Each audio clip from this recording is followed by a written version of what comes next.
Hi guys, for today's video is tatakal natin yung about the process of refrigeration system. Okay, yan. Dito alamin natin ang iba't ibang parts at kung ano yung mga major roles nila sa refrigeration system. Okay, tara. Okay, let's start with our step-by-step guide to the refrigeration system and the importance of their components. First po is mag-start tayo sa compressor. Dito po nag-start yung cycle. Tinatawag po siya na heart of the system. Bakit? Kasi sa compressor po nag-start yung cycle natin. Without the compressor, yung refrigerant po natin is hindi siya mag-circulate through the system. It drives the entire cycle by increasing the pressure and temperature of the refrigerant. So yung compressor daw po is nagdo-draw in siya ng low pressure, low temperature refrigerant vapor from the evaporator and compresses into high pressure and temperature vapor. Ang next po natin is yung oil separator. Kung may oil separator po, meron din pong oil level gauge glass. Ano pong purpose ng oil level gauge glass? Ang purpose po niyan is yung nakamount po siya sa compressor. Yung glass po nito is inaalaw niya yung visual monitoring ng compressor's oil level. In-ensure po nito na yung compressor always has enough lubrication to function properly. So yung oil separator po, siya po yung after na compression, siya po yung often carries ng small amount ng lubricating oil. The oil separator po is nire-remove nito yung oil from the refrigerant and sends it back to the compressor. Next po niyan is yung dediretso na siya sa condenser. Yung vapor dediretso na sa condenser para yung high pressure vapor i-release nito yung heat to the surrounding environment. Yung refrigerant po nito is nag-change ng phase from vapor to high pressure liquid. Importance nito, yung heat rejection niya nangyayari dyan. Yung step na yan is ini-ensure niya na yung refrigerant is cooled down and ready for expansion and evaporation. Next po niyan is yung vapors dadaan sa receiver. Okay, anong function ng receiver? Yung receiver po is yung na-stored siya dito bago siya mag-flow to the other components. Ang importance po ng receiver is nag-a-act siya as reservoir that ensures a constant and steady supply of refrigerant to the expansion valve. Then, didiretso siya sa filter dryer. So, from the word itself, filter. Before moving forward, the refrigerant passes through the filter dryer which removes any moisture or impurities. Ang importance po niyan is pinaprevent niya yung blockage and corrosion inside the system by filtering out particles and absorbing moisture. Then, dediretso po siya sa liquid line solenoid valve. Ano pong purpose nito?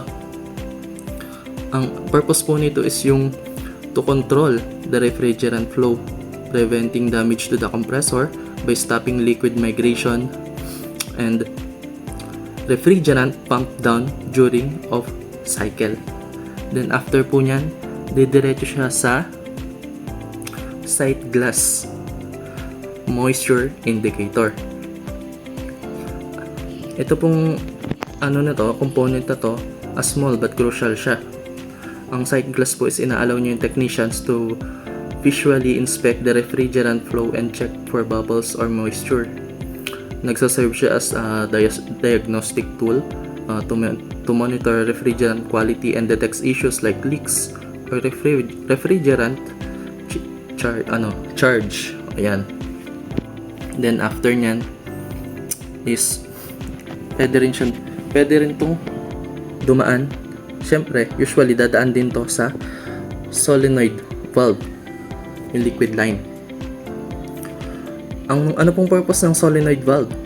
Kinokontrol nito yung flow ng refrigerant into expansion valve It typically works in coordination with the thermostat or control system.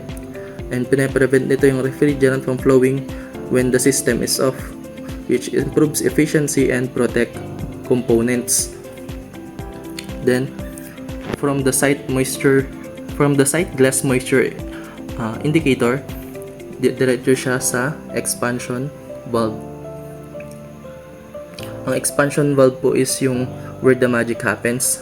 Minimeter po niya yung correct amount ng refrigerant into evaporator by dropping its pressure, turning high pressure into a low pressure mixture of liquid and vapor.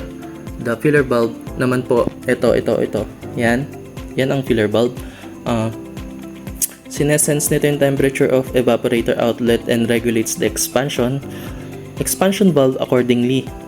Ang importance po ng mga yan is yung kinokontrol nila yung refrigerant flow to maintain proper cooling and prevent liquid refrigerant from reaching the compressor.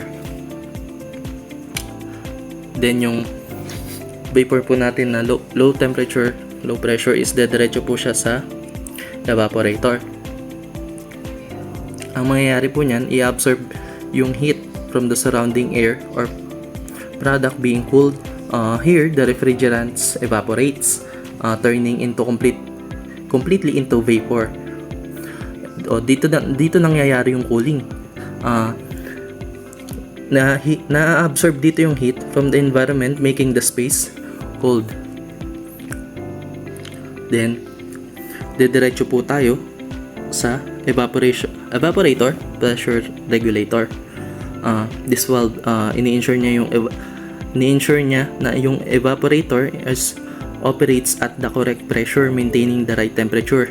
Ang importance po niya is yung na-protect niya evaporator from freezing and keeps temperature condition stable. And ito po yung isa pang component na malapit sa evaporator, which is hot gas bypass valve. Ang function po nito is yung redirects hot gas from the compressor discharge directly into the vapor under certain conditions.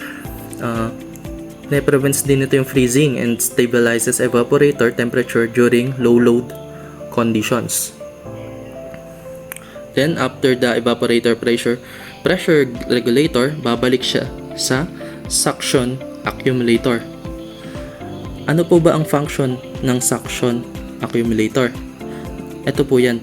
The refrigerant vapor leaving the evaporator passes through the suction accumulator, which traps any remaining liquid refrigerant.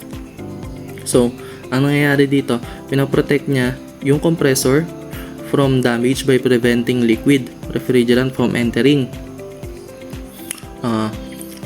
Ayun din yung condition known as liquid slugging. Then, bago siya dumiretso at mag-start ng another cycle sa compressor, meron tayong tinatawag na suction line filter dryer. So, ano bang ang function nito? The refrigerant next passes through another filter or yung dryer and shut off valve before returning to the compressor. Ang importance po nito is yung ipoprovide niya additional protection by filtering any residual contaminants and allow isolation of the system for maintenance. So, ayan ang buong cycle nila.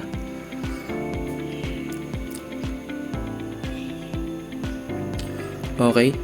This refrigeration systems works as a continuous loop po, transforming refrigerant through various states to absorb heat from one area and release it to another. Each component po from compressor to the expansion valve plays crucial role po in ensuring efficiency, safety, and reliability. Understanding the importance of each part not only helps in troubleshooting problems, but also highlights how carefully designed refrigeration systems are to keep our daily lives running smoothly. So yun lang po.